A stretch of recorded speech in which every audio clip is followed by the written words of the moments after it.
आजकल एक बड़ी हेडलाइन चल रही है कि रूस से आए हुए सस्ते तेल की बदौलत भारतीय कंपनियों ने बम्पर $10.5 बिलियन मतलब 900 अरब रुपए के करीब करीब की बचत की।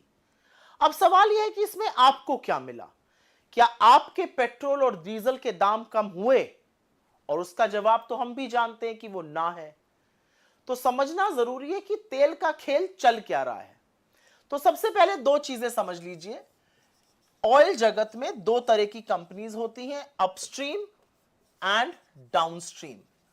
अपस्ट्रीम कंपनीज होती हैं जैसे कि ओएनजीसी, ऑयल इंडिया, रिलायंस भी अपस्ट्रीम कंपनी है। रिलायंस डाउनस्ट्रीम में भी है। इसके अलावा आईओसी, एचपीसीएल, बीपीसीएल, ये डाउनस्ट्रीम कंपनीज होती हैं। ये जो कंपनीज हैं, अपस्ट्रीम कंपनीज जो हैं, ये तेल खोजती हैं, ये एक्सप्लोरेशन करती हैं, सी में, लैंड में, हिल्स पे ये तेल खोजने का काम करती हैं। जो तेल कच्चा आता है उसको प्रोसेस करने का, उसको रिफाइन करने का काम ये कंपनीज करती है। ये बाजार में तेल बेचती हैं। ये तेल पेट्रोल बनता है, डीजल बनता है, एटीएफ बनता है, जो एविएशन फ्यूल होता है, ये काम ये कंपनीज करती हैं। अब आगे की बात सुन लीजिए। हिंदुस्तान में आपको पता है कि करीब करीब 85% हमारा जो क्रूड की रिक्वायरमेंट है, जो कच्चे तेल की जरूरत है, वो आयात होती है, वो इंपोर्ट होती है। और यह आंकड़ा नरेंद्र मोदी जी के प्रधानमंत्री बनने के बाद और बढ़ा है, क्योंकि देश में एक्सप्लोरेशन घटा है। 85% कच्चा तेल हमारा बाहर से आता है, खाड़ी के देशों से आता है, इधर उधर से आता है। फिर रशिया और यूक्रेन की वॉर होती है, युद्ध छिड़ा, और युद्ध छिड़ने में पश्चिम के देशों ने रूस का तेल लेने से मना कर दिया। एक बात और भी है कि रूस ने अपने तेल पर भारी डिस्काउंट दिया, तो इंडिया ने रूस से तेल खरीदना शुरू कर दिया। रूस सस्ता तेल इंडिया को बेच रहा था, और इतना तेल आ रहा है रूस से कि रूस जो कभी बड़ा मामूली सा खिलाड़ी होता था, आज मतलब हमारे ट्रेडिंग में, आज हमारे ट्रेडिंग पार्टनर्स की टोली में शामिल हो गया। हमारे और उनके बीच सबसे बड़ी कमोडिटी ऑयल की ट्रेड हो रही है। और तो और वित्तीय वर्ष 2023 में और वित्तीय वर्ष 2024, यह आंकड़ा याद रखिएगा, रूस से आया हुआ तेल वित्तीय वर्ष 2023 में 21.5% था सारे आए हुए तेल का, और यह संख्या 2024 में बढ़कर 36% हो गई। जहां तक मेरी याददाश्त है, मुझे लगता है 223 मिलियन टन तेल हमने आयात किया था वित्तीय वर्ष 2024 में। उसमें से 36% अकेले और अकेले रूस से आया था।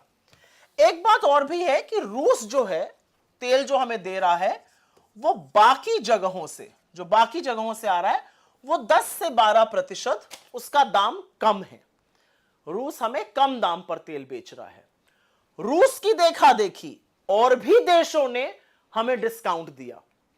ईरान ने दिया, सऊदी अरेबिया ने दिया, जहां से हमारे जो ट्रेडिशनल हमारे सप्लायर्स रहे हैं कच्चे तेल के, उन्होंने भी डिस्काउंट दिया।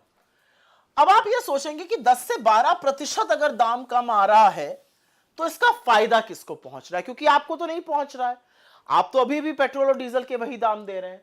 तो फायदा पहुंच रहा है 5 कंपनियों को, IOC, HPCL, BPCL, Reliance industries और नियारा एनर्जी। इन लोगों को फायदा पहुंच रहा है। इन्होंने रूस के सस्ते तेल से, केवल अभी मैं खाड़ी के देशों के डिस्काउंट वाले तेल की बात नहीं कर रही हूं, सिर्फ रूस के सस्ते तेल से इन 5 कंपनियों ने $10.5 बिलियन, फिर से पढ़िए इस फिगर को, $10.5 बिलियन मतलब 900 अरब रुपए की बंपर बचत की है। पर आपके बिल क्यों नहीं कम हुए? आपके बिल इसलिए नहीं कम हुए क्योंकि सरकार ने लगातार 13 बार एक्साइज बढ़ाई, और वो वाली बढ़ाई जो राज्यों के साथ साझा नहीं होती है। 3 बार मात्र घटाई। डीरेगुलेशन तो ये कहता है विश्व मार्केट में कच्चा तेल महंगा है तो आप ज्यादा देंगे, सस्ता है तो आप कम देंगे। लेकिन जब सस्ता होता है तो आपको राहत नहीं मिलती है। आपकी जेब पर लगातार डाका क्यों डाला जा रहा है? तेल के नाम पर मुनाफाखोरी कुछ कंपनियों को करने दी जा रही है, लोगों को राहत क्यों नहीं पहुंच रही है? सरकार क्यों मिडिल क्लास को, पेट्रोल डीजल यूज करने वालों को दुधारू गाय समझकर उनका शोषण करती है? यह मुनाफाखोरी नहीं तो और क्या है? यह आपकी जेब पर डाका नहीं तो और क्या है? रूस से सस्ते तेल में लोगों ने बचत की $10.5 बिलियन, 900 अरब रुपए की। आपने 9 नए पैसे की बचत की है? सोचिएगा जरूर।